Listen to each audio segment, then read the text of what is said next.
Fala pessoal, tudo bem? Começando mais o nosso Aliar em Foco e como vocês perceberam, estamos aí de cenário novo agora fazendo nosso Aliar em Foco de casa. O Aliar em Foco é aquele resumão de tudo que ocorreu no mês de novembro, então não perca, mantenha-se informado e vamos embora que novembro foi recheado e cheio de muita coisa e eu espero poder passar tudo isso para vocês. Vamos lá? Começando pelo Brasil, eu destaquei aqui um tema e um título para o Brasil que foi juros altos, inflação cedendo e pressão tributária. Eu acho que isso vem norteando aí os capítulos dessa grande série chamada Brasil que a gente viveu aqui, está vivendo, né, na verdade, em 2025. A gente teve reunião no Copom e a taxa se manteve ali no patamar de 15%, isso de fato não surpreendeu ninguém, mas eu acho que o que talvez surpreendeu foi, né, o guidance, ou o for guidance, como a gente fala, ou, né, o speech ali, o discurso do Galípolo, que é quando a gente fica tentando pegar ali nas entrelinhas algo que ele possa dizer. E na verdade o discurso veio bem brando e bem num tom bem forte, dizendo assim: a taxa chegou num patamar que a gente acredita que é ok, embora muita gente, né, já saiba que não teríamos novos aumentos, mas muita gente ainda poderia dizer, e muitas vezes até o próprio Galípolo disse, ó, se for necessário eu aumento a taxa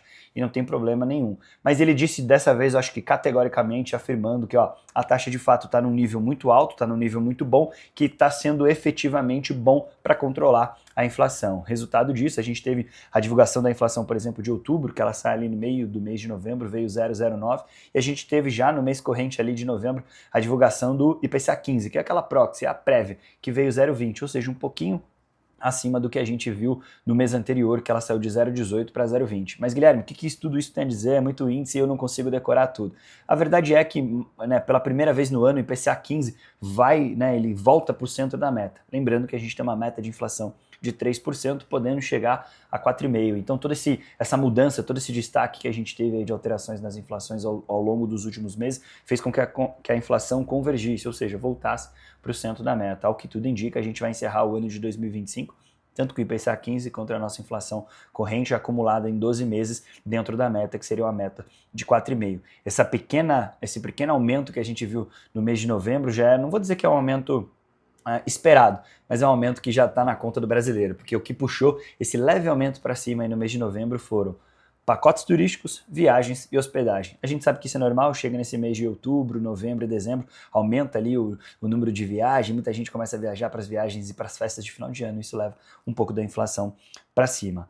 Falando também de emprego, acho que isso é legal a gente destacar, a gente teve divulgação da taxa de desemprego, né, que é provida pelo CAGED, e a gente está com um nível de desemprego no Brasil de 5,6. Historicamente é um nível muito baixo, acho que faz uns bons anos que a gente não vê esse nível de desemprego no Brasil em patamares tão baixos, né? Então, a grosso modo, quando a gente fala de tudo isso, a gente vê bolsa que ao longo do mês bateu ali quase 159 mil pontos, a gente vê dólar caindo, a gente vê a inflação indo por cento da meta, a gente vê a taxa Selic já dando sinais que pode cortar, aparentemente parece que a gente está vivendo num país super tranquilo e que está tudo bem. A gente sabe que não é verdade, ainda o tributário preocupa. Falando ainda nessa questão de tributário, o Senado, ao longo do mês de novembro, aprovou ali o projeto de lei que vê a isenção, né, para quem ganha até R$5.000 e uma pequena desoneração para quem ganha até 7.500. E eu acredito que dentre os pontos que ocorreram no mês de novembro, esse é um ponto crucial que vai ser onde, né, o Lula, o atual presidente, vai se ancorar, vai se agarrar para uma campanha em 2026. Obviamente, ao longo de novembro, a gente teve mais do mesmo, a gente teve muita gente, né, pressionando o Tarcísio vem para presidente, não vem. A verdade é que a gente ainda fica esperando tudo isso ser de fato findado, firmado. Sai muito boato, sai muito buchicho, tem hora que todo mundo dá como certo que ele é o próximo candidato, tem hora que ele mesmo fala assim, não sei, vou continuar no governo de São Paulo. A verdade é que a gente aqui ainda fica, né, se ancorando em algumas coisas que a gente não consegue prever ao certo. Não tem como dizer também, não tem como deixar de dizer, a gente teve o fato do Banco Master, né, que movimentou muitas notícias, acho que, se não me engano, é o maior, né, efeito do FGC, né, nos últimos tempos, quase 41 bi, né, que o Banco Master custou aos cofres do FGC, vamos dizer. Acho que muita gente vem acompanhando isso, o Daniel Vorcaro, né, que tinha sido preso, foi solto, acho que a gente vai acompanhando o desenrolar. O que a gente tem a dizer aqui para os nossos clientes é que, né, hoje, graças a Deus, quase que 100% dos nossos clientes estavam dentro do FGC, irão receber ali integralmente o seu valor aplicado no Banco Master. Falando um pouco dos Estados Unidos, o título que eu coloquei para os Estados Unidos foi juros em queda gradual, dados incompletos e foco nas tarifas. A gente teve o fim do shutdown ali no meio de novembro, após 43 dias, então a gente ficou 43 dias às escuras, sem saber um pouco dos dados divulgados com relação ao governo, né? A gente teve também a decisão do Fed, que é o Banco Central Americano, que cortou ali a taxa de juros, deixando ela no patamar de 3,75 a 4. Lembrando que, diferente do Brasil, a taxa de juros americano ela fica no que a gente chama de um range, ou seja, num patamar, numa banda, de 3,75 para 4. E a gente teve também algumas flexibilizações de tarifa, tanto por parte dos Estados Unidos com a China volta agora a importar quase 12 milhões de toneladas de soja, Estados Unidos tirou ali 10% da conta ali do preço das tarifas da China também, saindo de 57% para 47% de tarifa, e também sobre o Brasil, ainda bem, né, a gente teve um alívio ali, principalmente carne, banana, açaí, café e abacaxi, se não me engano, então a gente teve uma redução na carga tributária de algum desses produtos.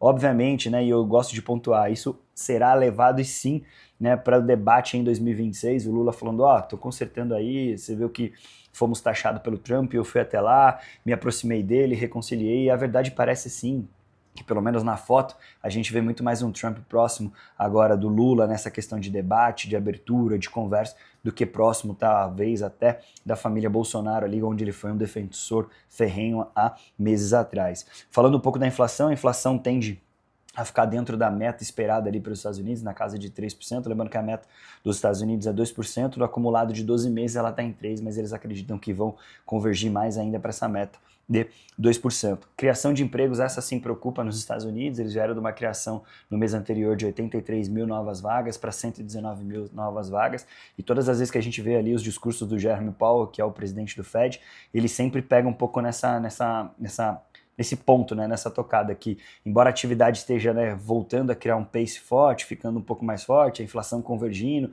taxa de juros caindo, a gente ainda vê uma criação de empregos ainda muito baixa para o patamar que a gente está acostumado, né, nos Estados Unidos. Ao longo do mês também teve esse muito burburinho, muita notícia, né? Muita gente esperando ali os resultados das empresas de tecnologia artificial, principalmente na Nvidia. Veio o resultado, surpreendeu positivamente o mercado, deu uma acalmada ali no estresse e no burburinho, de muita gente começou a se dizer que a inteligência artificial era uma bolha, a gente ia viver uma nova bolha, mas acho que isso é um movimento normal. Quando saiu a internet era uma bolha, quando saiu o iPhone era uma bolha, o Tesla era uma bolha, e a gente vê a realidade de que tudo isso se transformou hoje. Obviamente o mercado começa a observar muito mais, eu acho que o ponto de destaque aqui que a gente tem a dizer é que não é que a inteligência artificial é uma bolha. A verdade é, quanto mais dinheiro uma empresa coloca dentro de uma tecnologia, de uma melhoria, de uma inovação, seja ela inteligência artificial, isso aumenta o capex da empresa, ou seja, a capacidade dela de investimento. E obviamente o mercado começa a cobrar. Pô, peraí, eu sou uma empresa que investi 1 bilhão em inteligência artificial. Pô, legal, eu quero ver esse 1 bilhão que você investiu em inteligência artificial se tornar resultado, se tornar o growth da sua empresa, o crescimento da sua empresa nesse período. Acho que é isso que o mercado começa a observar muito mais de luneta, não é simplesmente gastar um recurso, né, em inteligência artificial e achar que está tudo certo, como eu estou investindo em inteligência artificial, todo mundo vai investir na minha empresa porque eu estou colocando dinheiro nessa inovação. E não é bem assim que eu acho que o mercado começa a olhar um pouco mais a fundo esse nível de investimento das empresas. Falando um pouco da China, o destaque foi juros baixos, indústria fraca e uma trégua comercial. Ao que tudo indica, parece que a China, não vou dizer que ela fez as pazes com os Estados Unidos, mas ao que tudo indica, parece que o sentimento ali entre eles está um pouco mais brando. A gente viu, né, essa desoneração da taxa da China, né, em 10%, a retomada ali do fornecimento de soja dos Estados Unidos para a China, né, a China se comprometeu a comprar 12 milhões de toneladas de soja da China, mas eu acho que o principal ponto ali que foi o ganho do Donald Trump foi a questão de fornecimento de terras raras por 1 ano sem nenhuma interrupção e depois tendo uma renegociação. Acho que esse era o principal ponto ali que ele colocava em xeque para fazer essa discussão com a China e, obviamente, ele conseguiu. Com relação à zona do euro, inflação convergindo, atividade fraca e juros estáveis, né? A zona do euro parece aquela série, aquele seriado que a gente já assistiu milhares de vezes, já sabe o que vai acontecer, mas a gente fica assistindo para ver se a gente perdeu alguma coisa, mas infelizmente não, né? A atividade na zona do euro ainda é muito fraca, grandes nomes e grandes empresas, grandes países da zona do euro estão sofrendo muito, principalmente com essa questão da tecnologia, avanço da inteligência artificial, e ainda a zona do euro é um país muito, é um centro ali, um polo muito burocrático. Então isso ainda, né, parece que a gente fica falando isso, chovendo de uma olhada, mas isso assusta muita empresa, né? Isso, né, tira muito poder ali, talvez, de inovação, de empresas ali, de grandes polos industriais de inovação, de tecnologia, de fazer algo ali na zona do euro, mas toda essa morosidade, toda essa burocracia afasta essas empresas. E atualmente você tem uma grande força motriz nessas empresas de tecnologia, semicondutores e inovação. Então a Europa sai atrás nessa corrida de receber essas grandes empresas de inovação e, obviamente, fomentar todo esse bloco ali de tecnologia da zona do euro. Então, né, para o fechamento, acho que o Brasil destaca a combinação de juros altos, inflação convergindo e aumento de carga tributária sobre o capital e dividendos. Acho que isso vai ser o tom do mês de dezembro. Estados Unidos, a gente vê um ciclo inicial de quedas, né? A gente vai ter reunião no mês de dezembro, tanto do Copom aqui pelo Brasil quanto do Fed nos Estados Unidos. Mas acho que o recado geral é que assim, o mercado anda muito volátil em alguns índices que talvez não fossem esperados. Por exemplo, criptoativos. A gente viu uma despencada muito grande. Mas por outro lado, a gente vê o dólar ainda dando refresco ali na casa de 5,30, 5,35. Ou seja, de novo, oportunidade para você dolarizar e globalizar parte do seu portfólio. A gente observa tudo isso, obviamente, e tenta deixar vocês o mais rápido, né, informado, mas é o que eu sempre falo, fiquem próximos da gente, fiquem próximos dos seus assessores, que a gente está aqui para fornecer as melhores ideias para vocês. Fechado, gente? Se tiver qualquer dúvida, manda para a gente aqui nos comentários, ou manda para a gente nas nossas redes sociais aqui da LIA, ou nas minhas redes sociais também. Fechado? Bom mês de negócio a todos e até a próxima. Valeu!